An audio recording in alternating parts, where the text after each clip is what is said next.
Assalamualaikum warahmatullahi wabarakatuh. Waalaikumsalam warahmatullahi wabarakatuh. Jadi sebelum memulai pelajaran pada kali ini, langkah baiknya kita berdoa sesuai dengan keyakinan masing-masing.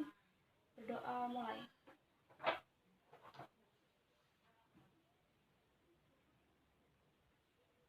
Berdoa selesai.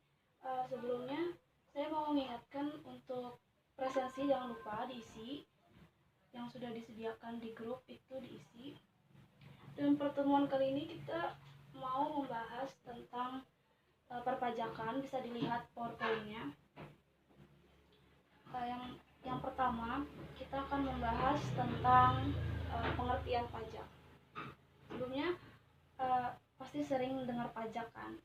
Menurut kalian yang kalian tahu tentang pajak deh apa?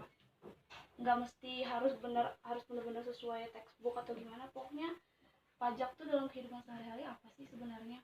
Ada yang tahu nggak? Nggak ada ya? Kalau nggak ada nggak apa-apa. Jadi pajak itu pada dasarnya pajak itu adalah iuran dari rakyat dan untuk rakyat. Nah, jadi rakyat itu menyisihkan sedikit hartanya atau sebagian hartanya untuk negara. Nah, kenapa dikatakan pajak itu adalah iuran dari rakyat untuk rakyat? Karena memang uang yang kita serahkan kepada negara itu akan dikelola oleh pemerintah dan uang itu akan dipakai untuk pembangunan masyarakat. Artinya tujuan dari pajak adalah untuk mensejahterakan rakyatnya. Makanya dikatakan bahwa pajak itu adalah iuran dari rakyat untuk rakyat.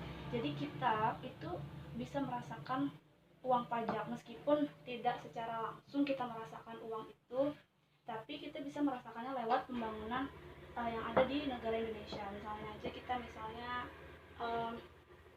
jalan raya atau jalan tol itu kan mereka membangun itu dari uang pajak kan.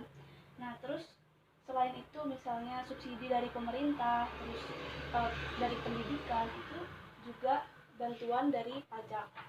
Jadi secara tidak langsung rakyat itu selain menyerahkan pajak kepada negara, rakyat juga akan merasakan timbal baliknya. Tapi ya memang tidak secara langsung, artinya ada beberapa yang bisa kita rasakan, ada juga yang tidak bisa dirasakan. Kalau sampai di pengertian itu apa bisa dipahami atau ada yang masih mengganjal? Sampaikan aja nggak apa-apa. Paham ya. Sebenarnya banyak sih definisi pajak itu, ada yang menurut para ahli, ada juga yang menurut peraturan perundang-undangan. Tapi yang jelas simpelnya ya tadi, pajak itu adalah iuran atau pungutan yang dibebankan kepada rakyat, yang uangnya itu juga untuk rakyat juga gitu, untuk keperluan negara lah istilahnya. Kalau kita mau lihat berdasarkan undang-undang, itu ada pasal 1 Undang-Undang Nomor 8 Tahun 2007. Pajak adalah kontribusi wajib kepada negara yang terutang oleh orang pribadi atau badan yang bersifat memaksa berdasarkan undang-undang dengan tidak mendapat timbal balik secara langsung. Nah, kalau di undang-undang ini mengatakan bahwa pajak itu adalah kontribusi wajib ya, kontribusi wajib dari kita untuk negara. Artinya yang namanya pajak ini sifatnya memaksa. Jadi mau nggak mau, suka nggak suka ya kalian harus bayar pajak gitu. Ketika kalian sudah memenuhi syarat, ya kalian akan dikenakan pajak. Lalu kita membahas pembahasan yang kedua, yaitu tentang fungsi pajak. Fungsi pajak itu bisa lihat di PowerPoint-nya. Fungsi pajak ada 4 ya. Yang pertama itu ada fungsi anggaran atau budgeter. Kenapa pajak itu dikatakan fungsi anggaran atau fungsi budgeter? Karena pajak itu kan sumber pendapatan ya, artinya pemasukan negara lah. Nah, di sini fungsi pajak itu untuk mengimbangi pengeluaran negara. Kan pengeluaran negara Indonesia ini kan nggak sedikit ya, artinya banyak. Nah, untuk mengimbangi pengeluaran itu, negara perlu pemasukan. Nah, salah satu pemasukan negara ya itu tadi pajak gitu kan. Jadi fungsi fungsi pajak sebagai budgeter itu ya adalah untuk mengimbangi pengeluaran negara. Jadi uang pajak itu dipakai untuk kebutuhan rumah tangga negara dan untuk menyeimbangi pengeluaran negara. Terus fungsi yang kedua yaitu fungsi mengatur atau regulasi. Pajak itu berfungsi untuk mengatur pertumbuhan ekonomi ya. Jadi pemerintah itu punya wewenang untuk bikin kebijakan, dan kebijakan itu yang pertama untuk mengatur pertumbuhan ekonomi. Contohnya, misalnya pemerintah mau melindungi produsen dalam negeri. Jadi pemerintah itu ngasih pajak yang tinggi untuk barang ekspor. Jadi ketika ada barang yang masuk dari luar negeri ke Indonesia, itu pemerintah boleh ngasih pajak yang tinggi, maksudnya supaya untuk melindungi produksi dalam negeri. Jadi biar produsen di dalam negeri ini tidak mengalami kompetisi harga lah istilahnya. Lalu yang ketiga itu ada fungsi pemerataan atau pajak distribusi. Nah, maksud pemerataan di sini adalah ya pemerataan kesejahteraan, misalnya jaminan kesehatan, bantuan, dan pemberian fasilitas publik. Jadi pajak ini digunakan untuk segala kepentingan umum yang menyangkut tentang kesejahteraan masyarakat. Lalu yang keempat atau yang terakhir itu ada fungsi stabilisasi. Artinya gunanya pajak ini bisa digunakan sebagai alat untuk menstabilkan perekonomian negara ya. Contohnya untuk menstabilkan inflasi atau deflasi. Jadi ketika suatu negara itu mengalami inflasi, jadi pemerintah bisa tuh menetapkan pajak yang tinggi supaya jumlah uang yang beredar itu bisa dikurangi. Itu kalau terjadi inflasi. Nah, terus kalau misalnya suatu negara nih misalnya terjadi deflasi ternyata, itu pemerintah boleh juga menurunkan pajak supaya jumlah uang yang beredar itu bisa ditambah gitu kan.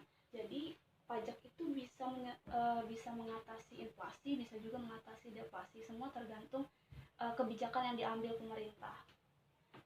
Lalu pembahasan berikutnya manfaat pajak ya.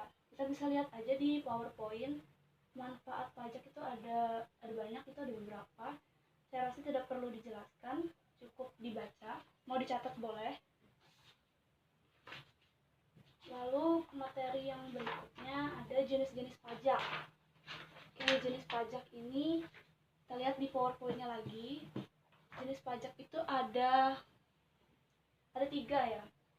Satu, pajak itu berdasarkan sistem pemungutan. Yang kedua berdasarkan sifat, dan yang ketiga berdasarkan instansi pemungut. Kita bahas yang pertama dulu. Pajak berdasarkan sistem pemungutan. Oke. Kalau berdasarkan sistem pemungutan itu terbagi lagi jadi 2. Ada yang pajak tidak langsung atau indirect tax. Ada juga pajak langsung atau direct tax.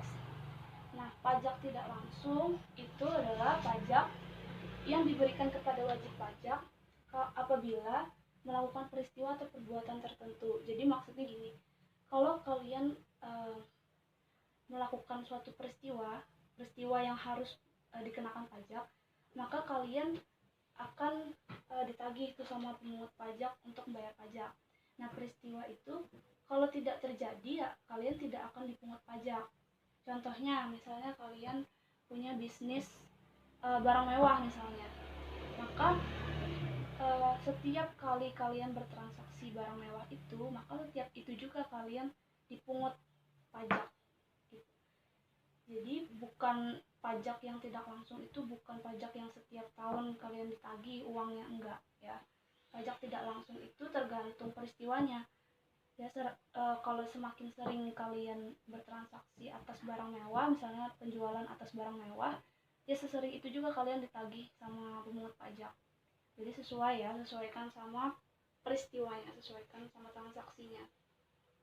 Terus yang kedua tadi ada pajak langsung. Nah, kalau pajak langsung ini kebalikan dari indirect tax ya, kebalikan dari pajak tidak langsung. Kalau pajak langsung itu artinya pajaknya diberikan ke kalian itu secara berkala ya, biasanya setiap tahun sih. Dan ini itu pajak langsung itu